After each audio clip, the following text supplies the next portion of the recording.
Thanks, Kevin. Hello, everyone, and thanks for joining today. Conducting usability studies is my favorite part of my job. It's fascinating for me to watch people use something that's designed for them and witness firsthand how they interpret that design. We always learn something, and there's always something that's a little bit of a surprise. At Sandstorm, we've conducted over 3,000 UX interviews and usability studies, and today I'm going to share some of our insights from that research. As someone who's been building websites and software since the mid-90s, I've heard and seen all kinds of rationale for making them harder to use. Quite often decisions are made by developers or stakeholders based on assumptions made about the people who will be using the website. And decisions are often made from the organization's point of view rather than from the user's perspective. Or sometimes a decision is made with the user's best interest in mind, but just somehow misses the mark. And this is why testing is always a good idea. And no matter how well you think you know your users, you're not them. The best way to find out if your website or software is easy for them to use is to involve them in the design process. And testing with actual users means you no longer have to make these assumptions or make subjective decisions. And the biggest voice in the room doesn't need to be the only voice. It's not. There we go. A usability study doesn't need to take a long time. It's not a big bloated process, and we don't need a large sample size. We really only need 5 to 6 participants to uncover most of the problems. We start by recruiting people who would use your site. Normally, we run these studies face-to-face. Occasionally, we do them remotely if that's the best way to get users if they're not located in the same area. And when we're doing a usability study, we're interacting with participants one-to-one. We're asking them to perform tasks on your website so we can see firsthand how they experience the site and where they might have trouble or misunderstandings. When working with associations, we've had a lot of success conducting these studies during annual meetings. It's an easy way to get members to participate. When you're doing a usability study, you really see how people are really working. There's little interpretation. You're not making assumptions. You're seeing firsthand what they see and how they interpret your site. So over 1 or 2 days, you can observe 5 to 6 participants. You can identify the biggest problems and then agree on the best changes or improvements as a team. So really including every member of your team, it makes it easy to prioritize fixes and come up with good solutions.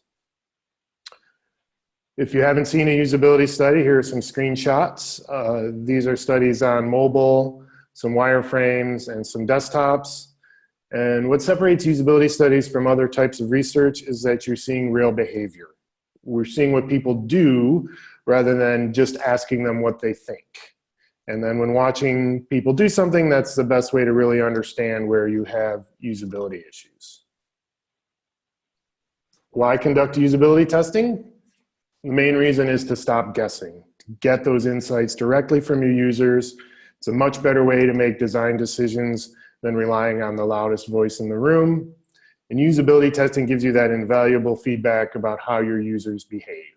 You can uncover tasks and goals that you didn't know your users had. You can identify content that users want and what's the best format to deliver it to them. You can, of course, improve the usability and usefulness of your site. You can reduce cart or site abandonment, just improve the overall brand experience and the overall opinion of the site. Decrease development costs by catching usability errors and making adjustments before you begin building things. Great way to improve member engagement and reduce, again, subjectivity in the decision-making process. So I'm going to go into some case studies now. So the first study is the American Planning Association, the APA, and they're home to the world's largest number of organizations and individuals interested in urban and regional planning. They have over 35,000 members in more than 100 countries.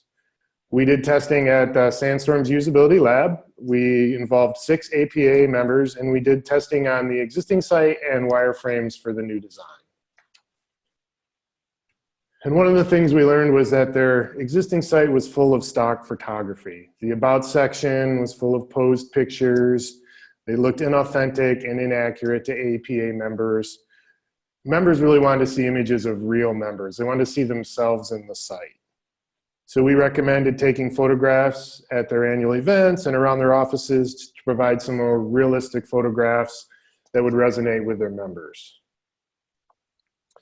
The APA membership section now features real people and locations that members can recognize and interact with. This is a great way to create a personal connection with your membership through your website. So our first key finding here is members want to see a real image of their peers, especially in the About and Membership sections. Avoid using stock photography if you can get real photographs of your members.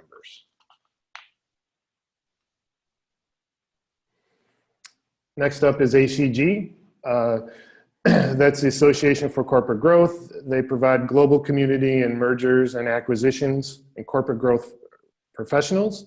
They have 60 chapters around the world and almost 15,000 members. We did a test at ACG's global office in Chicago.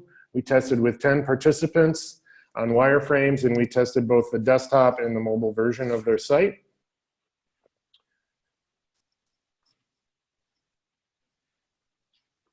Oops, back one. Sorry. We also did some user research before we conducted the design process. And one of the things that we found is that for the members of ACG, finding and learning about events was the most important task, one of the main things they came to the site to do. And their current site didn't really support that. We have these long lists of upcoming events on the homepage.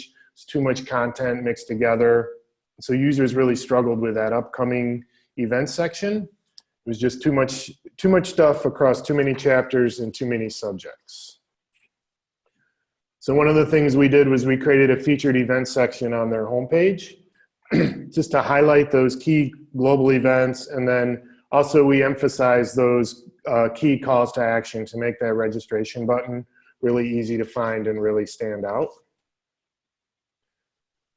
Another thing we did with this redesign was created an events section with a robust filtering capability, so users could search by title or keyword, and they could filter by chapter, date range, or event type, and this would really help them sort through literally lists of hundreds of events and find what was relevant to them. So our second takeaway is don't overwhelm people with long lists of unstructured content.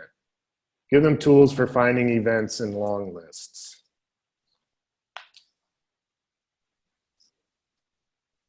Next up is NICB. They're the National Insurance Crime Bureau. They're a nonprofit organization, and they get support from nearly 1,100 property and casualty insurance companies. The study we did at the Sandstorm Usability Lab tested with 8 people from the general public who own a vehicle and or have homeowners insurance, and we tested on our wireframe prototypes. For those of you who haven't seen a wireframe before, this is an example of a wireframe. As you can see, there's no real design applied.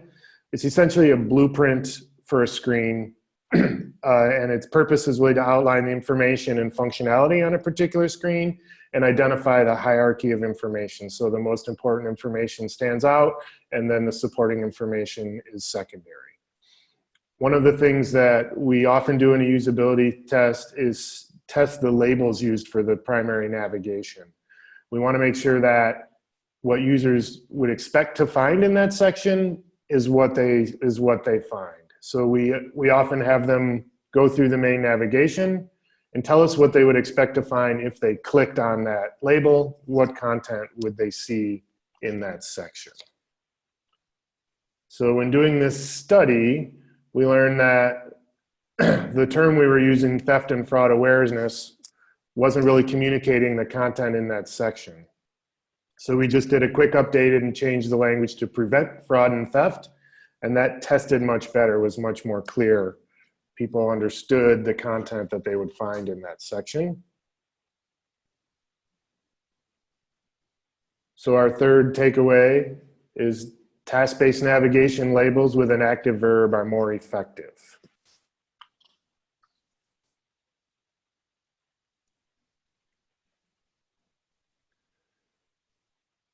Next is Weber. I'm sure many of you are familiar with Weber grills. They manufacture charcoal, gas, and electric outdoor grills and accessories. They were redesigning their site and they wanted to get a usability test on the design before they launched. So we were working in their development environment on their fully functional site before it launched. We did testing at the Sandstorm Usability Lab. We did testing on desktop and mobile devices, and we tested with online shoppers with a mix of experienced grillers and non-grillers. And while the design tested very well, users really liked the new design, they were missing a lot of key actions, and they were missing links, they were missing functionality to slide through a set of pictures.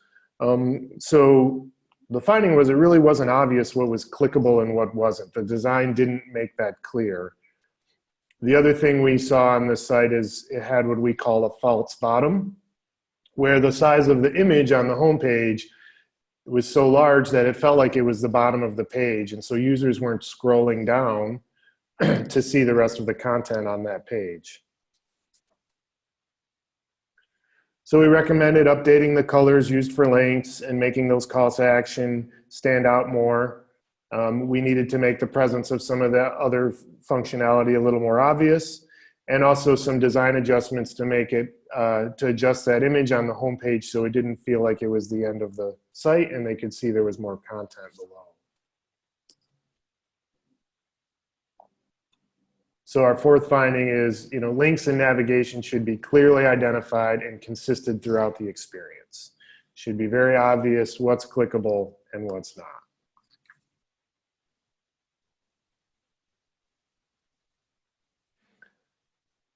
This is Now Foods.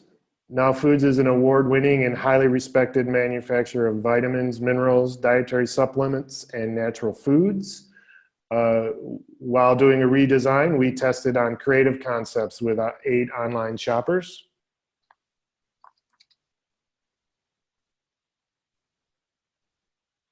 Let me go to the next slide here.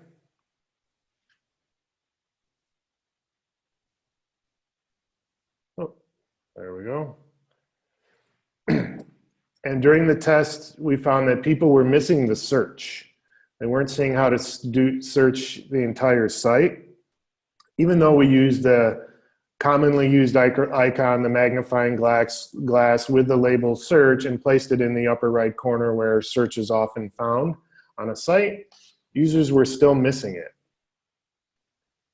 it. So just using that icon in the word search wasn't enough. So this was an example of something that seemed thought through and seemed logical and would make sense, but it just didn't test well. Users were not able to identify that search icon. So the change we made was we exposed the search box. And adding that input field made it much easier for users to find the search. They were essentially scanning for that common pattern of an open search box with a magnifying glass and the go button.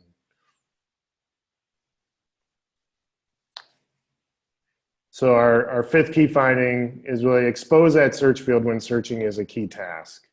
If searching isn't something that is a priority on your site, it's okay to minimize that if that fits your design. But if searching is something that is a primary task on your site, exposing that search field will really help facilitate users being able to search.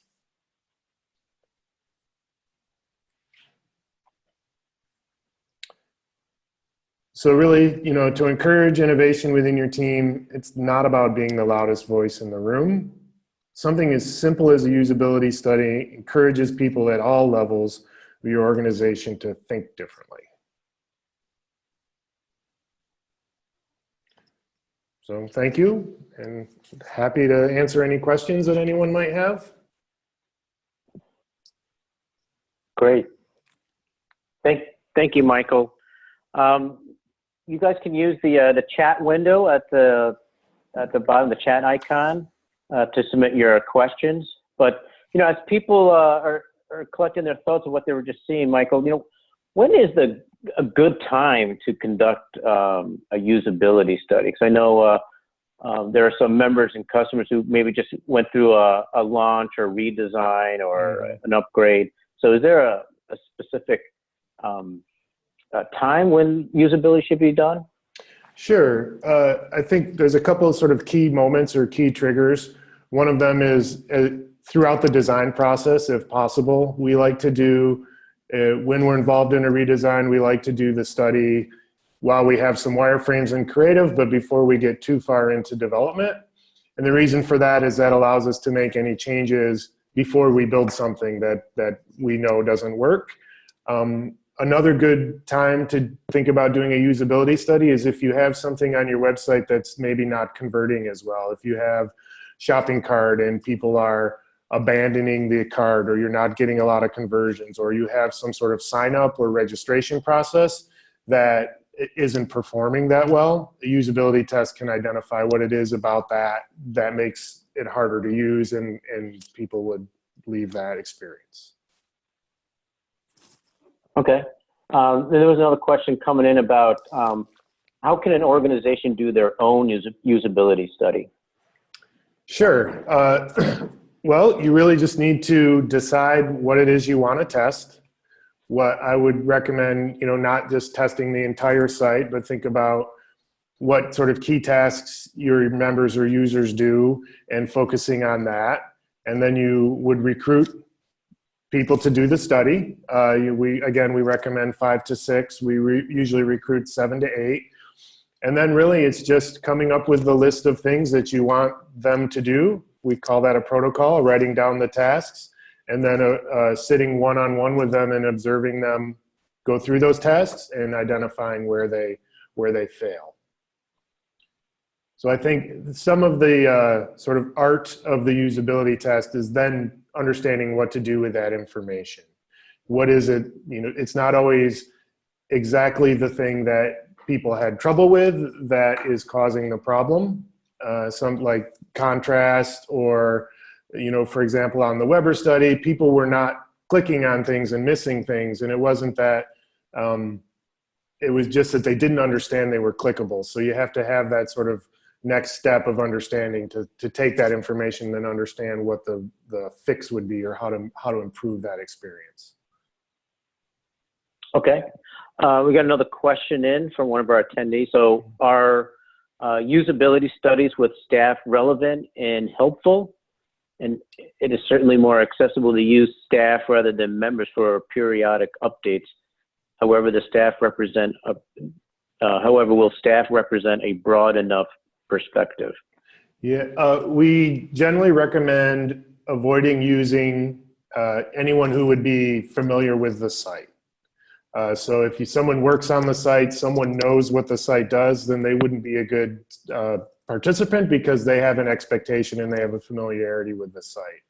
If you do need to do some sort of quick hit just to make sure things are understandable, and you do need to use staff, then I would try to find somebody who doesn't really know the process or know the site, or isn't a product owner, or understand the content that's being presented.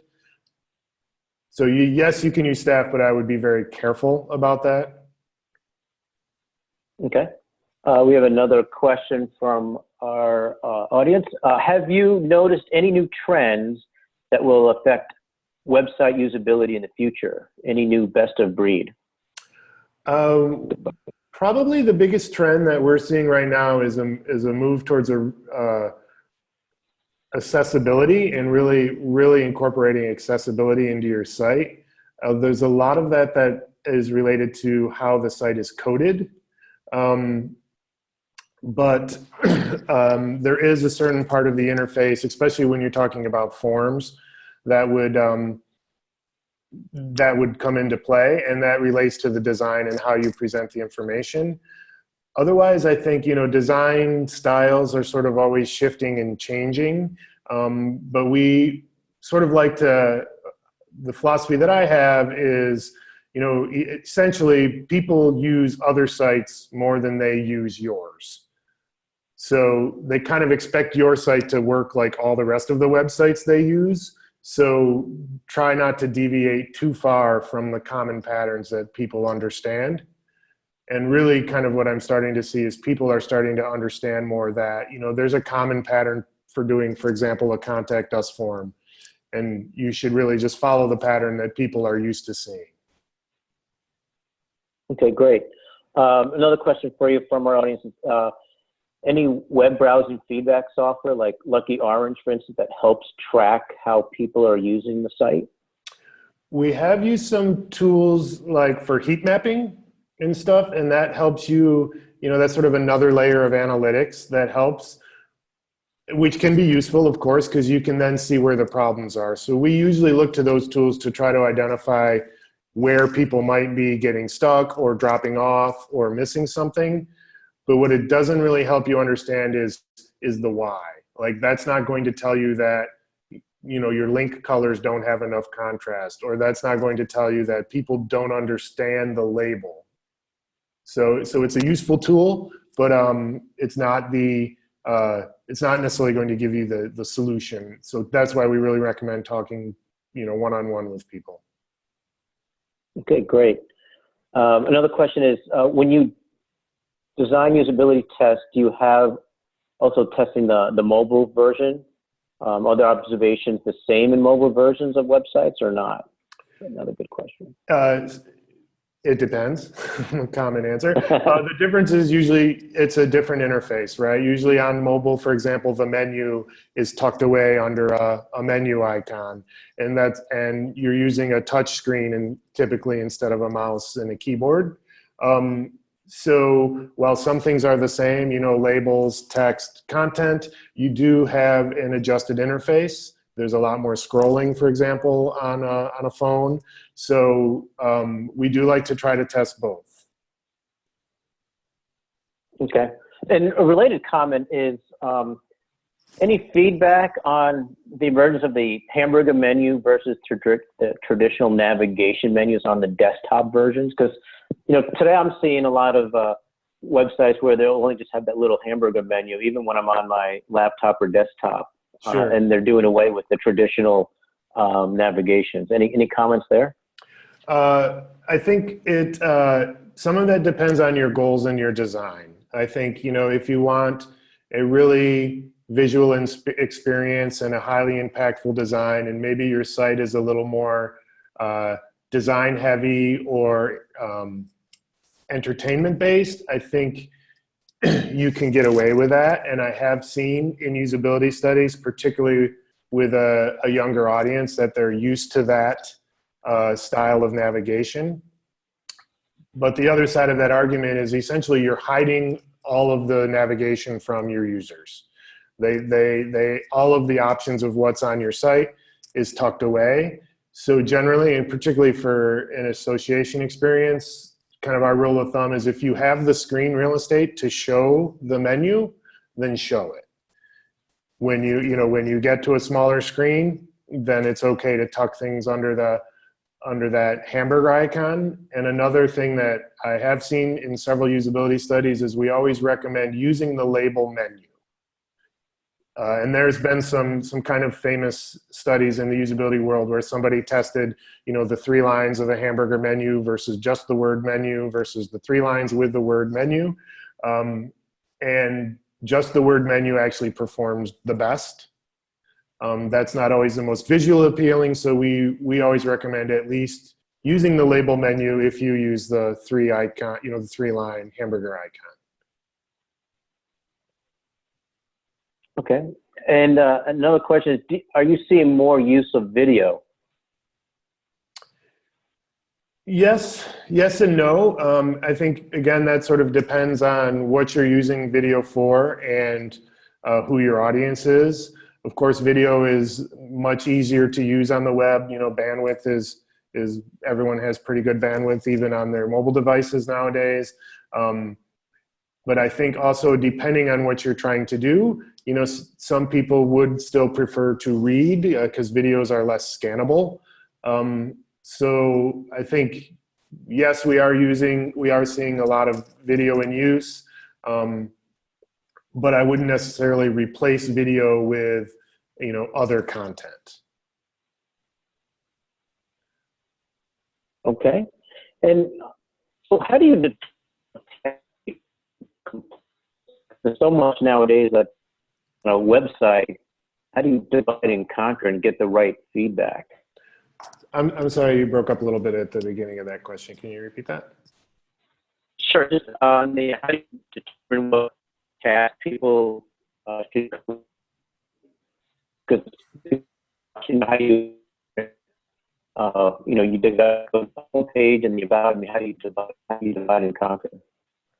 So I'm going to try to pull this one up. I still missed that.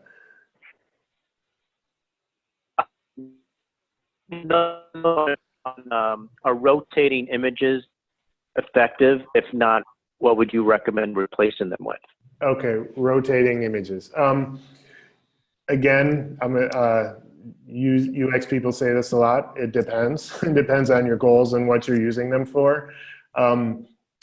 The rule of thumb that I like to follow is if you're trying to show one thing, like you want to show 5 images of an event, or you want to show 5 different examples of a particular product, then a sort of a rotating image is an acceptable, or a carousel is an acceptable solution for that. If you're trying to show 5 different things on your homepage, and you want to have an About Us section, an event, and a new article, and some other resource, then we have been actually recommending people not use a rotator for those. And the reason is really, essentially if you have 4 things in a rotator, you're hiding 3 of them 75% of the time. And there's also research that supports that people sort of have banner blindness to those rotators. They just sort of skip over them because they feel like advertising or promotional. And also very rarely do people see the last few things. So we've been working on patterns that allow, when you have 3 or 5 things that you want to feature, that allow you to see all of them at once, or have what we'd call a hero feature, and then but still have the supporting ones visible. That's usually how we approach that. And again, if it's, you want to show 5 examples of the same thing, then a rotator can work.